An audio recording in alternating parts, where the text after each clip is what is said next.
नमस्कार दोस्तों, LT classes के इस नए वीडियो में मैं आदित्य आप सभी लोगों का स्वागत करता हूं। टॉप 5 सीरीज का यह 14वां भाग है। ध्यान देने वाली बात यह है कि इस सीरीज में वही क्वेश्चन हम लोग चुन रहे हैं जो परीक्षा की दृष्टि से बेहद महत्वपूर्ण है और बार बार परीक्षा में पूछे जा रहे हैं। पहला प्रश्न, गुलरूखी शीर्षक से फारसी कविताएं लिखने वाला सुल्तान कौन था? ऑप्शन ए दौलत खां लोदी, ऑप्शन बी सिकंदर लोदी, सी औरंगजेब और डी बाबर। इस क्वेश्चन का ऑप्शन बी सही है, सिकंदर लोदी। लोदी वंश के संस्थापक बहलोल लोदी का पुत्र निजाम खां 17 जुलाई 1489 ईस्वी को दिल्ली की गद्दी पर सुल्तान सिकंदर शाह की उपाधि लेकर बैठा। 1504 ईस्वी में इसी सिकंदर लोदी ने आगरा शहर की स्थापना की।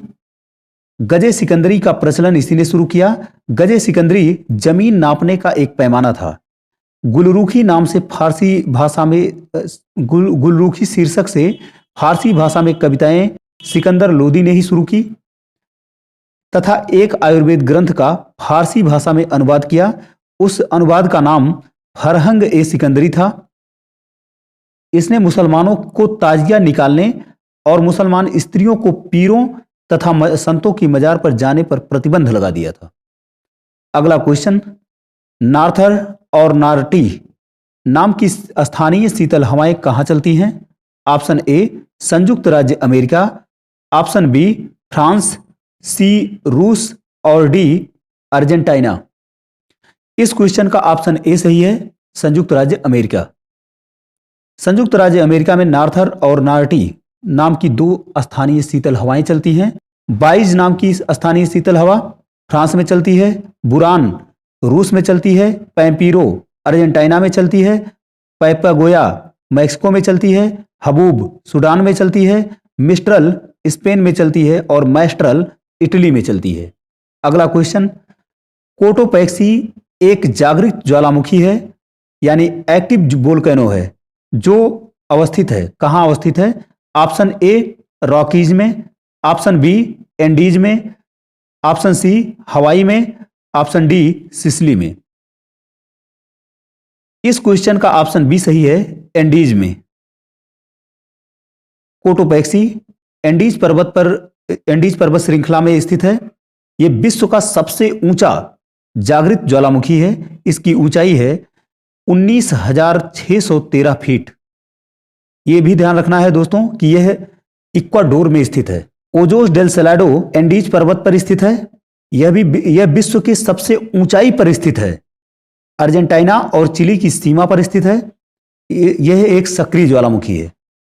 इसके अलावा एकांकागुआ एंडीज पर्वत पर विश्व की सबसे ऊंचाई पर स्थित यह शांत ज्वालामुखी है, अर्जेंटीना में स्थित है। इसकी ऊंचाई 6,960 मीटर है। ध्यान देने वाली बात यह है दोस्तों कि कोटोपैक्सी, ओजोस डेल सेलाडो, अकांकागुआ तीनों ही एंडीज पर्वत पर है और साउथ अमेरिका में है। अगला क्वेश्चन है, ग्रीन पीस इंटरनेशनल का मुख्यालय कहां स्थित है? ऑप्शन ए नागासाकी में, बी एम्स्टर्डम में, सी सिडनी में और डी न्यूयॉर्क में। इस क्वेश्चन का ऑप्शन बी सही है, एम्स्टर्डम में। ग्रीन पीस इंटरनेशनल इसकी स्थापना 1971 में हुई थी तथा मुख्यालय एम्स्टर्डम यानी नीदरलैंड में है। अगला क्वेश्चन, संविधान सभा ने राष्ट्रगान को कब अपनाया? ऑप्शन ए 13 नवंबर 1949 को, ऑप्शन बी 21 मई 1949 को, सी 24 जनवरी 1950 को और डी 20 जनवरी 1950 को। इस क्वेश्चन का ऑप्शन सी सही है, 24 जनवरी 1950 को। संविधान सभा ने राष्ट्रगान को 24 जनवरी 1950 को अपनाया। सर्वप्रथम राष्ट्रगान कब गाया गया? यह 27 दिसंबर 1911 ईस्वी को कोलकाता अधिवेशन में, कांग्रेस का कोलकाता अधिवेशन जो हुआ था उसमें गाया गया था। राष्ट्रगान में 5 पद होते हैं। एक बात और ध्यान रखना है दोस्तों कि 1911 में जब ये गाया गया था कोलकाता अधिवेशन में, तो ये 2 भाषाओं में गाया गया था, हिंदी और बांग्ला। इसके अलावा उस अधिवेशन के अध्यक्ष पंडित बिशन नारायण धर जी थे इसके अलावा हम वंदे मातरम के बारे में भी बात कर लें इसी समय तो अच्छा होगा। वंदे मातरम सर्वप्रथम भारतीय राष्ट्रीय कांग्रेस के कोलकाता अधिवेशन में गाया गया था, जो 1896 ईस्वी में हुआ था। इस अधिवेशन के अध्यक्ष रहीमतुल्लाह सयानी थे।